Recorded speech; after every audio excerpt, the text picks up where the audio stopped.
क्या होगा कि ये जो डिजिटल एसेट रेडी होता है, तो ये हम कहीं पर भी इंप्लीमेंट कर सकते हैं। कहीं पर कोई भी चीजें हैं, अगर इस चीज को डालेंगे तो कोई भी अगर नहीं पढ़ पाया तो वो भी आराम से उसे बाद वो क्लास को ले सकता है। क्लियर? तो डिजिटल एसेट हो गया। तो सॉफ्ट स्किल्स क्या हुआ, बताइए, बोलिए। नहीं नहीं, सॉफ्ट स्किल्स बताया मैंने, सॉफ्ट स्किल्स बताइए। भूल गए? विपिन आप बताइए। अमृत तो बता देंगे, आप बताइए विपिन। मैंने सॉफ्ट स्किल्स बताया, बताइए।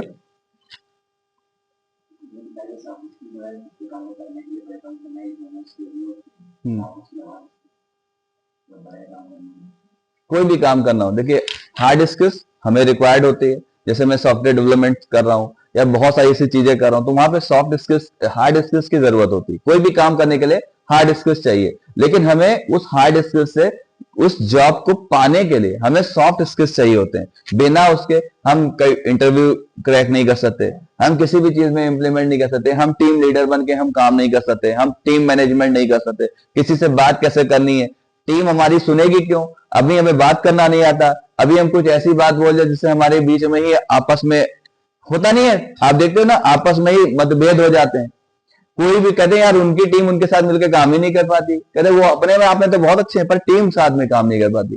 तो टीम काम जब तक करेगी नहीं तब तक कुछ बनेगा, बनेगा कुछ तो नहीं बनेगा। क्यों? क्योंकि वहां पर जब तक सॉफ्ट स्किल्स आपके काम नहीं करे, आप अगर टीम को मैनेज करना नहीं जानते, तब तक आप बहुत बड़ा काम नहीं कर सकते। क्योंकि जीवन भर अकेले काम करेंगे, अकेले अकेले काम करेंगे, दुकानदारी जैसी चीज चलेगी। तो आज आपके जो चैप्टर 6 है आईओटी का, ये soft skill and personality development होता है, और ये सबसे इंपॉर्टेंट फैक्टर है। आपको बताऊं, दुनिया में जितने लोग भी अमीर हैं, दुनिया में जितने लोग बढ़िया पैसा कमा रहे हैं, वो सब में एक चीज कॉमन मिलेगी, उनकी पर्सनैलिटी डेवलप मिलेगी।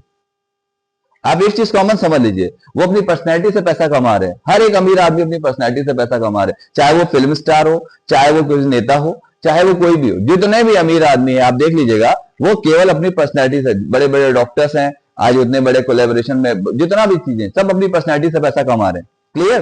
तो अगर आपको भी दुनिया में अगर कुछ बड़ा बनना है, तो सबसे पहले आपको काम करना पड़ेगा, इसको समझना पड़ेगा। इस पे काम नहीं करते, 90% लोग इस पे काम नहीं करते, वो खाली किताबों के पीछे छुपे रहते हैं। लेकिन जैसे ही उनसे कहा जाए कि आप आइए बाहर, तो वहां कहते हैं हम नहीं हम नहीं हम नहीं। तो फिर क्या होता है कि उसको कोई दूसरा प्रिविलेज देता है, कोई पूछता है उससे? कोई नहीं पूछने वाला। आप जानते हैं इतनी भीड़ है हमारे वहां, 144 करोड़ के देश में, आप अगर खुद आगे नहीं बढ़ोगे तो आपसे कोई भी आपको नहीं वैल्यू देगा, कोई पूछेगा भी नहीं। तो इस चीज को ध्यान रखेंगे और इस पे फोकस करेंगे। तो इंट्रोडक्शन ऑफ सॉफ्ट स्किल्स मैंने क्लियर किया। तो अब आप करते हैं, ये इंपॉर्टेंस क्या है। आप किसी भी जगह पर, किसी भी वर्क प्लेस पर अगर आपको काम करना है, चाहे वो आपका अपना हो या आप कहीं जॉब पे कर रहे हो, आपका सॉफ्ट स्किल्स बहुत शानदार होने चाहिए। आपका बोलने का तरीका, हाउ टू इंट्रोड्यूस योरसेल्फ, अपने आप के अंदर जो कुछ भी है उसको बाहर कैसे करेंगे, दिखाएंगे कैसे, है ना, वो हमें नहीं आता। क्योंकि हमें कितना भी कुछ हमें आता हो, लेकिन हम उसको रिप्रेजेंटेशन करना नहीं आता। तो प्रेजेंटेशन अगर आपका कमजोर है तो बहुत बड़ा नहीं हो पाएगा। अब हम यहां पे बात करते हैं इंपॉर्टेंस ऑफ सॉफ्ट स्किल में। पहला है ड्रेस सेंस। यहां पे लोग गलतियां करते हैं। हम कहीं पर भी जाते हैं तो वहां पर हमें यह नहीं पता होता कि हम किस तरह का ड्रेस सेंस हम यहां पे यूज करें। ऑफिशियल ड्रेस सेंस किस तरह से होते हैं। अब आप सोचिए, आप इस तरह से भी, अगर हम मॉडर्न ड्रेस में आएंगे तो मॉडर्न भी ऐसे, अगर हम सूट्स में भी आते हैं, अगर हम फॉर्मल में आते हैं तो हम इस तरह का भी ड्रेसेस यूज कर सकते हैं। लेकिन मोस्ट प्रोबेबली लोगों को नहीं पता कि ये सब चीज। अब हम कहीं पर इंट्रोडक्शन, कहीं पर भी जा रहे हैं, हम शादी पार्टी में जाते हैं तो बड़ा ध्यान रखते हैं, लेकिन हम कहीं पे और जाते हैं, अब जहां पे हमारा प्रेजेंटेशन, तो वहां पे हम बिल्कुल ऐसे चले जा रहे हैं, कोई ध्यान नहीं दे रहा। तो यहाँ पे आप देखिए, अगर आप कहीं पर जाते हो किसी भी ऐसी जगह जहां पे आपकी वैल्यू क्रिएट हो रही है, जहां पे आपको अपनी वैल्यू को दिखाना है, तो डेफिनेटली आपको सूट्स, हर चीज का ध्यान देना है। आपके शूज कैसे होने चाहिए, फॉर्मल होने चाहिए। हम कोई भी स्पोर्ट्स शूज पहन के चले जा रहे हैं या हम लॉफर पहन के चले जा रहे हैं, नहीं चलेगा ना वहां पे। तो इस चीजों का बहुत ध्यान देना है कि किस जगह पे कौन सी चीजें। आप पार्टी में कुछ भी पहन के जाइए, इससे फर्क नहीं पड़ता। लेकिन आप जब अपने प्रेजेंटेशन पे जा रहे हो, if suppose that if I am talking about oxygen, so when I go for representation of oxygen somewhere else, so nobody knows about me, as I represent the oxygen is that, वो मुझसे समझते हैं कि अगर ये बंदा खड़ा, वो ये ऑक्सीजन का रोल मॉडल है। डिपेंड ऑन कि मेरे प्रेजेंटेशन स्किल्स से समझेंगे ऑक्सीजन इतना बड़ा है या कोई ऐसे छोटा सा होगा।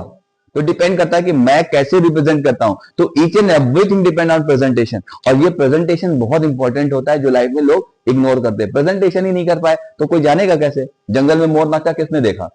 तो सबसे पहले क्या है आपका ड्रेस सेंस। कहते हैं ना कि first impression is last impression. First impression when you enter in the interview room, और उसने पहली झलक आपको देखा, कहते हैं इनको तो ड्रेस कोड ही नहीं पता, इनको तो ड्रेस सेंस ही नहीं पता कि ये ऑफिशियल ड्रेस कोड होता क्या है। सही कह रहे हैं गलत?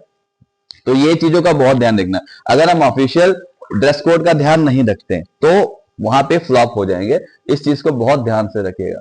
दूसरी चीज अब आती है हमारा कम्युनिकेशन स्किल्स। ये बड़ा इंपॉर्टेंट फैक्टर है, और आज देखिए बड़ी से बड़ी कंपनी आज लीड कर पा रही है। क्यों? क्योंकि उनके कम्युनिकेशन स्किल्स, उनका एडवर्टीजमेंट मटेरियल, उनका कम्युनिकेशन होना चाहिए। फॉर एग्जांपल अभी हम बात करते हैं, अगर आप बात करिए कि चॉकलेट की बात करिए, तो चॉकलेट क्या होती थी कि आज से पहले कुछ साल पहले की बात करिए, चॉकलेट एक बच्चों के खाने की चीज हुआ करती थी। हम बच्चों को ले जाते थे पेरेंट, हाँ बच्चों चॉकलेट खानी। लेकिन कैडबरीज आई और कैडबरीज ने ऐड दिखाया कि वैलेंटाइन डे स्पेशल के लिए उन्होंने दिखाया कि कैडबरीज है, और फिर उन्होंने कैडबरीज को ही उन्होंने इतना कर दिया कि जैसे दीपावली हो रही है, दीपावली में उसने पहले से 1 महीने पहले, 1.5 महीने पहले से आप देखिए कि वहां फेस्टिव में सेलिब्रेशन पैक चल रहे हैं, और कहते हैं कुछ मीठा हो जाए, है ना, कोई भी खुशी आए कुछ मीठा हो जाए। तो दैट मीन अब आप सोचो कि मिठाई लेने से ज्यादा अब लोग सेलिब्रेशन पैक को यूज करते, और ये जानते हैं बच्चों के खाने से कई गुना ज्यादा ये सेलिब्रेशन पैक्स के थ्रू उनकी इनकम आनी शुरू हुई।